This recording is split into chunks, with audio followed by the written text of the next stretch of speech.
క్రీస్తు పూర్వం 3000 సంవత్సరాలు అంటే 5000 సంవత్సరాల క్రితం యయాతి మునిమనవడు చంద్రవంశజుడు గాంగేయుడైన బలిరాజు గంగా తీర ప్రాంతాలలో మహారాజుగా పరిపాలన చేస్తుండేవాడు. అతని పట్టపురాణి సుదేష్ణ. వారికి సంతానం లేదు. దీర్ఘతమనుడు అనే మహర్షి అనుగ్రహం వలన క్షేత్రజులైన 6 పుత్రులను కన్నాడు. వారే అంగ, వంగ, కళింగ, సింహ, పుండ్ర, ఆంధ్ర అను పేర్లు గలవారు. గంగానది పారివాహక ప్రాంతాలలో వివిధ రాజ్యాలకు రాజులైనారు. వారి పేర్లే ఆ రాజ్యాలకు వచ్చాయి. ఇదే కళింగ రాజ్య ప్రారంభ చరిత్ర.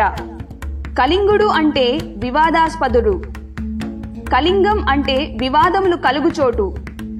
కళింగుడు గంగానది దక్షిణ తీర ప్రాంతాన్ని పాలించాడు. ఇదే మన మొదటి కళింగ రాజ్యం. దీర్ఘతమనుడు వేద సూక్తులు రచించాడు. ఋగ్వేదంలోని 1వ మండలంలో 140 నుండి 164 వరకు గల సూక్తులు ఈ ఋషివి. ఋగ్వేదం క్రీస్తు పూర్వం 3000 సంవత్సరాలకు పూర్వ వాంగ్మయమని చరిత్రకారుల నిర్ణయం. దీన్ని బట్టి దీర్ఘతమనుడు 5000 సంవత్సరాలకు పూర్వం వాడని చెప్పాలి. ఇతని కుమారుడైన కళింగుడు 5000 సంవత్సరాలకు పూర్వమే కళింగ రాజ్యాన్ని స్థాపించాడన్నది సుస్పష్టం. దీర్ఘతమన ఋషి కళింగ ప్రజలను గూర్చి విపులంగా వివరించాడు. వారు ప్రతిభావంతులని, అడవులను గ్రామాలను దహించి ఆధిపత్యం సంపాదించారని, నెర్మినీలు, త్రైతునులు మొదలగు తెగలను జయించారని, కొందరిని తమలో కలుపుకొని అగ్ని ఆరాధకులుగా చేశారని, ఆ కాలంలోనే కళింగులు వైతరిణీ నది దాటి కటక్ వరకు పాలించారని తెలుస్తుంది. మహాభారతం ప్రకారం వైతరిణి దక్షిణంగా కళింగ రాజ్యం వ్యాపించి ఉండేది. శిశుపాలుడు, దంతవక్త్రుడు కళింగరాజులు. శిశుపాలుని రాజధాని శిశుపాల్ఘర్ భువనేశ్వర్ దగ్గరలో ఉన్నది. దంతవక్త్రుడి రాజధాని దంతపురం నేటి ఆముదాల వలస ప్రక్కన ఉండేది. కురువంశ రారాజైన దుర్యోధనుని భార్య భానుమతి కళింగ దేశపు ఆడపడుచు. మహారథి అయిన కృతాసువు, ఇతని సోదరుడు భానుమంతుడు కురుక్షేత్రంలో కౌరవుల పక్షంలో ఉండి పాండవులతో పోరాడారు. అంతేకాదు అఖండ భారతదేశ నిర్మాత భరతుడు ఈ ప్రాంతంలోనే పుట్టాడు. భరత చక్రవర్తి కణ్వ మహర్షి ఆశ్రమంలోనే పుట్టాడు. కణ్వ మహర్షి ఆశ్రమం కళింగ ప్రాంతమైన మహేంద్రగిరుల స్థానువులలో ఉన్నది. కాబట్టి భరత చక్రవర్తి కళింగ ప్రాంతీయుడే అనుట నిర్వివాదాంశము. శ్రీ మహావిష్ణువు దశావతారంలో ఒకరైన పరశురాముడు చిరంజీవిగా మహేంద్రగిరులలోనే ఉన్నాడని పురాణాలు పేర్కొని ఉన్నవి. ఇంత పురాతన చరిత్ర కలిగిన కళింగ సామ్రాజ్య చరిత్ర అనేక కారణాల వలన, అనేక వివక్షతల కారణంగా నేటి సమాజంలో కనుమరుగైనది. సముద్రగుప్త చక్రవర్తి దక్షిణ దేశ దిగ్విజయం చేసినప్పుడు కళింగం 4 రాజ్యముల క్రింద ఉండినట్లు సముద్రగుప్తుని అలహాబాద్ శాసనము వలన తెలుస్తున్నది. గిరికొత్తూరును స్వామిదత్తుడు, హేరండ్లపల్లి అదే నేటి ఆముదాల వలసను దమనుడు, దేవరాష్ట్రం అదే నేటి విశాఖ జిల్లాలో గల యలమంచిలిని కుబేరుడు, పిష్టపురము అదే నేటి పిఠాపురమును మహేంద్రుడను రాజులు పరిపాలిస్తున్నట్లు ఈ శాసనం ద్వారా తెలుస్తున్నది. సముద్రగుప్తుని దండయాత్ర తరువాత కళింగ రాజ్యంలో చిన్న చిన్న రాజ్యములు ఏర్పడినవి. ఇప్పటి శ్రీకాకుళం దగ్గర గల సింగుపురమే నాటి సింహపురము. అధిరాజ ఇంద్రవర్మకు త్రికళింగాధిపతి అను బిరుదు ఉండేది. బౌద్ధ వాంగ్మయంలో దంతపురం రాజధానిగా ఉన్న దేశం కళింగ దేశమని చెప్పబడినది.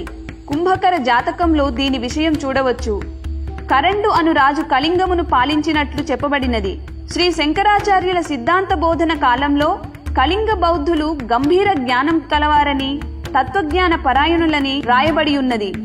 గంగా గోదావరి నదుల మధ్య దక్షిణ, మధ్య, ఉత్తర కళింగాలుగా విలసిల్లిన కళింగ దేశాన్ని కళింగుని వారసులైన గాంగ వంశీయులే సుదీర్ఘకాలం పరిపాలించారు. శ్రీకాకుళం దగ్గర దంతపురం వీరి రాజధాని. తరువాత పరిపాలన సౌలభ్యం కోసం కళింగ నగరానికి అదే నేటి శ్రీముఖలింగానికి రాజధానిని మార్చారు. వీరి పాలనలోనే పూరి జగన్నాథ ఆలయం, శ్రీకూర్మం ఆలయం, సింహాచలం ఆలయం, అరసవెల్లి సూర్య దేవాలయం, ప్రపంచ ప్రఖ్యాత కోనార్క్ సూర్య దేవాలయాలు నిర్మించబడినవి. వీరు మహేంద్రగిరిపై వెలసియున్న గోకర్ణేశ్వర స్వామి భక్తులు. అనంతవర్మ త్రికళింగాధిపతిగా కీర్తికెక్కాడు. ఇతనే శ్రీముఖలింగం నుండి కటక్కు రాజధానిని మార్చాడు. సమాఖ్య పాలనకు పుట్టినిల్లు కళింగం. త్రికళింగము తిల్లింగమై తెలుగు భాష అయినదని శాస్త్రకారులు నిర్ణయం. తెలుగు భాషకు పుట్టినిల్లు కళింగం. నౌకాయానం కోసం కళింగపట్నం ఓడరేవును నిర్మించి విదేశాలలో వ్యాపారం జరిపిన గొప్ప నావికులు కళింగులు. బంగారం, వెండి, తగరం లాంటి వెలువైన సామానును దిగుమతి చేసుకునేవారు. మత సహనానికి మారుపేరు కళింగం. ఇచ్చట శాక్తేయం, శైవం, వైష్ణవం, బౌద్ధం, జైనం, గాణపత్యం మొదలగు మతాలన్నీ ఇక్కడ విలసిల్లాయి. ప్రపంచంలో సుదీర్ఘకాలం 9 శతాబ్దములు ఒకే వంశం వారు పరిపాలించిన ఘన చరిత్ర కలది కళింగ దేశం. నేటి ప్రపంచానికి కళింగం అంటే తెలిసేదొక్కటే, కళింగ యుద్ధం. కళింగ యుద్ధం మహాభారత యుద్ధం తరువాత చెప్పుకోదగ్గ భయంకర యుద్ధం. మౌర్య వంశం వాడు మగధరాజైన అశోక చక్రవర్తి కళింగ దేశంపై చేసిన దండయాత్రే కళింగ యుద్ధం. ఇప్పటి భువనేశ్వర్ దగ్గర ధౌలి అనే చోట దయానదికి అవతలి వైపు ఇవతలి వైపున యుద్ధం జరిగింది. సామ్రాట్ అశోకుడు ఏం చేశాడో ఎలా చేశాడో కానీ ఆ యుద్ధంలో లక్షల మంది కళింగ వీరులు వీరమరణం పొందారు. అంతకు మించిన మంది క్షతగాత్రులైనారు. కళింగ దేశ ప్రజలు కకావికలమైనారు. ఈ యుద్ధంలో జరిగినంత హింస దేశ చరిత్రలో మరెక్కడా జరగలేదనట యథార్థం. అశోకుని సైన్యం సుశిక్షకులతో సర్వసమ్మద్ధమైనది. కళింగ సైన్యానికి సరైన శిక్షణ లేదు, వ్యూహం లేదు. కారణం ఏమంటే అప్పటికి కళింగ రాజ్యం సమాఖ్య రాజ్యంగా ఉండేది. మౌర్యులకు అశోక చక్రవర్తి నాయకుడిగా ఉన్నాడు. కళింగులకు నాయకుడనేవాడు ఒకడు లేడు. కళింగుల ఓటమికి ఇదో కారణమైతే అశోకుని సైన్యం నిర్దాక్షిణ్యంగా కళింగులను హతమార్చింది. యుద్ధం ఎంత క్రూరంగా జరిగిందంటే కళింగ వీరుల రక్తంతో దయానది ఎర్రబారి ప్రవహించినది. కళింగ వీరుల మృతదేహాలతో భూమి ఎరుపెక్కింది. కళింగుల మృత కళేబరములు రక్తంలా ప్రవహిస్తున్న నదిని చూసి నిర్దయాత్ముడైన సామ్రాట్ అశోకుని మనసు చలించిపోయి వికలం చెందింది. వైరాగ్యం ఆవహించింది. అంతే, యుద్ధం సమాప్తమైంది. కఠినాత్ముడైన అశోకుడు బౌద్ధ మతావలంబికుడైనాడు. శాంతి కోసం పరితపించాడు. తన పిల్లలు మహేంద్ర, సంఘమిత్రులను బౌద్ధమత ప్రచారకులుగా విదేశాలకు పంపించాడు. ఈ యుద్ధ ఫలితం ఏమిటంటే బౌద్ధమతం ప్రపంచవ్యాప్తంగా విలసిల్లుచుండుటకు కళింగుల రుధిరమే అంకురమైనదనుటలో సంశయం లేదు. కళింగ యుద్ధం క్రీస్తు పూర్వం 260 సంవత్సరాలు అంటే ఇప్పటికి 2280 సంవత్సరాలకు పూర్వం జరిగినదని చరిత్రకారులు నిర్ణయించారు. ఇంతకన్నా 4 సహస్రాబ్దాల ముందు జరిగిన మహాభారత యుద్ధం ఏ రాజులు ఎవరి పక్షంలో యుద్ధం చేశారో, వారి నాయకుడెవరో, ఎంతమంది సైనికులు పాల్గొన్నారో, ఎవరి చేతిలో ఎవరు చనిపోయారో వివరంగా తెలుస్తున్నది. కానీ కళింగ యుద్ధంలో ఎవరు పాల్గొన్నారు, ఎందరు పాల్గొన్నారు, ఎందుకు పాల్గొన్నారు నామమాత్రమైనా తెలియకపోవడం విచారించదగ్గ విషయం. అసలు ఈ యుద్ధంలో అశోకుని ఎదిరించిన రాజు ఎవరు అన్నది తెలియనే తెలియదు. యుద్ధంలో వీరులు శూరులు వధించబడ్డాక కళింగ దేశంలో ప్రజలు దక్షత లేకుండా పోయారు. కకావికలమైనారు. శత్రుసేనలతో దోచుకోబడ్డారు. కళింగ యువకులంతా ప్రాణాలు అరచేతిలో పట్టుకొని దేశ దేశాలకు పారిపోయారు. వృద్ధులు, బాలలు, స్త్రీలు ఎటూ పోలేక కొందరు ఆత్మత్యాగం చేసుకున్నారు.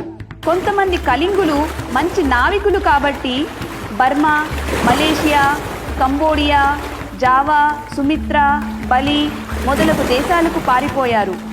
ఈ దుర్భర భయంకర పరిస్థితులను గురించి పుస్తకాలలో, శాసనాల్లో ఎక్కడా కనిపించదు. ఆయా దేశాల్లో ఇప్పటికీ కళింగ సంస్కృతి ఆనవాళ్లు కనిపిస్తూనే ఉన్నాయి. కళింగ భూమిలో కళింగ పాలన సమసిన పిదప 60 సంవత్సరాలకు క్రీస్తు పూర్వం 206వ సంవత్సరంలో మహామేఘవాహన డైనాసిటీలో మహావీరుడు, శూరుడు ఖారవేలుడు కళింగ నాయకుడిగా జన్మించాడు. కళింగ ప్రాంతంలో ఒక చిన్న రాజ్యానికి రాజై చెల్లాచెదురైన కళింగ వీరులను ఏకం చేసి తన పరాక్రమంతో మొత్తం కళింగ దేశాన్ని జయించాడు. ఆంధ్ర రాజులైన శాతవాహనులతో అనేకసార్లు యుద్ధం చేశాడు. కృష్ణానది వరకు శాతవాహనుల సైన్యాన్ని తరిమి కొట్టాడు. సర్వరాష్ట్రిక భోజక రాజులను జయించాడు. మగధ రాజ్యాధిపతి అయిన పుష్యమిత్రుని ఓడించాడు. కళింగ దేశానికి పూర్వ వైభవం తెచ్చాడు. శాతవాహనుడు, చంద్రగుప్తునికి సరిసమానుడైన వీరుడు, శూరుడు ఖారవేలుడు. ఇంతటి మహానీయుడైన కళింగ చక్రవర్తి ఖారవేలునికి దేశ చరిత్రలో కనీస గుర్తింపు ఇవ్వకపోవడం బాధాకరం. ఇతను జైను మతాభిలాషి. భువనేశ్వర్ దగ్గర ఉదయగిరి, ఖండగిరి కొండలలో గల రాళ్లను తొలిపించి రాతి గృహాలు నిర్మించి జైను సన్యాసులకు ఇచ్చాడు. ఉదయగిరిలోని హాతిగుంప శాసనం ద్వారా ఖారవేలుని ఉనికి తెలుస్తున్నది. కళింగుడైన ఈ రాజు చరిత్ర ఒడిశా పాఠ్య పుస్తకాలలో కొంచెం కనిపిస్తున్నది. తరువాత కళింగాన్ని శతాబ్దాలు పాలించిన రాజుల కోసం కాని ప్రముఖుల కోసం కాని ఏమీ తెలియకుండా పోయింది కాదు, తెలియకుండా చేశారు. సింహళము, అదే నేటి శ్రీలంక ప్రజలకు కళింగులకు సంబంధ బాంధవ్యాలు ఉండేవి. సింహళ చరిత్రలో కళింగుల కోసం అనేక చోట్ల పేర్కొని ఉన్నది. క్రీస్తు శకం 1400 సంవత్సరాల తరువాత కళింగ రాజ్యంలో కళింగ రాజులు అంతరించడం ప్రారంభమైనది. ఉత్తర నుండి ఓడ్ర గజపతుల ఆక్రమణ సాగింది. పశ్చిమ నుంచి చోళులు, పాండ్యులు ఆక్రమణ సాగింది. చివరకు కాందిసీకుల్లా శ్రీకాకుళం జిల్లాలో కొద్ది భాగంలో కళింగులు నివసించాల్సి వచ్చింది. బ్రతుకు తెరువు కోసం వ్యవసాయం లాంటి వృత్తులు చేస్తూ జీవిస్తున్నారు. ఒరియా వారి పాలనలో కళింగం చిన్న చిన్న రాజ్యాలుగా మారిపోయినది. క్షత్రియ వంశజులైన కళింగులు ఇప్పుడు శ్రామికులుగా వ్యవసాయ వ్యాపారములు చేసుకుంటున్నారు. నౌకాయానం పూర్తిగా మర్చిపోయారు. గత వైభవాలను పూర్తిగా మరచిపోయినా జంధ్యం ధరించడం, ఆశ్వీజ శుద్ధ నవమి నాడు కృపాణానికి పూజ చేయటం మరచిపోలేదు. కళింగ దేశమంటే తెలుగువారి దేశం. కళింగ రాజులు అంతరించాక ఇతర రాజులు ఆక్రమించిన తరువాత కళింగంలో అలా అలా తెలుగు సంస్కృతి అంతరించిపోతున్నది. విచారించవలసినది ఏమిటంటే కళింగ రాజులు కనుమరుగైన తరువాత ఉత్తర కళింగాన్ని ఉత్కళి, ఉత్కళగా రూపాంతరం చేసి తరువాత ఒరిస్సా, ఆ తరువాత ఒడిషాగా మార్చేశారు. అశోకునితో యుద్ధం చేసిన కళింగ వీరులు ఎవరంటే ఒరిస్సా వారిగానే ప్రచారం చేయబడుచున్నది. 2200 సంవత్సరాలకు పూర్వం కళింగ యుద్ధం జరిగింది. అప్పటికి ఒరియా అనే భాష గాని ప్రాంతం గాని లేనే లేదు. కళింగ అనే ఒరియా సామాజిక వర్గం కూడా లేదు. అలాంటప్పుడు తెలుగువారైన కళింగులు ఒరియా వారెట్లా అవుతారో పరిశోధకులే చెప్పాలి. కళింగులే కాలక్రమంలో కాళింగులుగా ఒక కులం వారిగా రూపాంతరం చెందారు. వారిలో మంచి మేధావులు, పరిపాలనా దక్షులు, సామాజిక చైతన్యులు, సాహిత్యకారులు ఎందరో ఉన్నారు. అలాగే దక్షిణం నుంచి కూడా అనేక వంశాల రాజులు కళింగాన్ని ఆక్రమించుకున్నారు. అందులో ముఖ్యులు ఆంధ్రులు. వీరు ఒకే తాను ముక్కలు లాంటివారు. కాబట్టి పెద్ద వ్యతిరేకత లేకపోయినా కళింగ చరిత్రకు వీరి వలన చాలా హాని జరిగింది. కళింగులు, ఆంధ్రులు కలిసిమెలిసి ఉన్న ఆంధ్రుల పెత్తనం పెరిగి వారి మాటకు ఎదురు లేకుండా పోయింది. ఆంధ్రుల ఆచార సాంప్రదాయాలు వేరు, పూజలు పండుగలు వేరు, కట్టుబాట్లు నివాసాలు వేరు. స్వాతంత్ర్యం వచ్చిన తరువాత ఆంధ్ర రాష్ట్రం అంటూ కళింగాన్ని ఆంధ్రలో కలిపేశారు. ఆంధ్రకు ఉత్తరంలో ఉన్న ప్రాంతం కాబట్టి ఉత్తరాంధ్ర అనే అసంబద్ధ పేరు తగిలించారు. 1000 సంవత్సరాలు పాలించి అనేక చరిత్రలు సృష్టించిన కళింగ రాజ్యం పేరు నామరూపాలు లేకుండా చేశారు. కళింగం ఆంధ్రంకి ఏమాత్రం తక్కువ కాదు. శతాబ్దాల పాటు కళింగ రాజ్యానికి ముఖ్య పట్టణంగా విలసిల్లిన కళింగ నగరాన్ని శ్రీముఖలింగంగా మారుమూల పల్లెటూరులా మార్చేశారు. బ్రిటిష్ కాలమైన 1927వ సంవత్సరం జూన్ 16, 17, 18 తేదీలలో ఆంధ్రప్రదేశ్ ఇతిహాసిక పరిశోధన మండలి వారు కళింగ నగరమైన శ్రీముఖలింగంలో కళింగ వర్ధంతి ఉత్సవాలు జరిపి కళింగాన్ని భూస్థాపితం చేశారు. చరిత్రను పరిరక్షించాల్సిన బాధ్యత మనందరికీ ఉన్నది కాబట్టి ఉత్తరాంధ్ర పేరు తొలగించి కళింగాంధ్రగా పేర్కొనటం సముచితంగా, ధర్మబద్ధంగా ఉంటుంది. అలాగే ఈ భూమి కోసం, మన కళింగ దేశం కోసం ప్రాణాలర్పించిన కళింగ వీరులను గుర్తుపెట్టుకోవడం, స్మరించుకోవడం కళింగ వారసులుగా మన కర్తవ్యం. నమో కళింగం.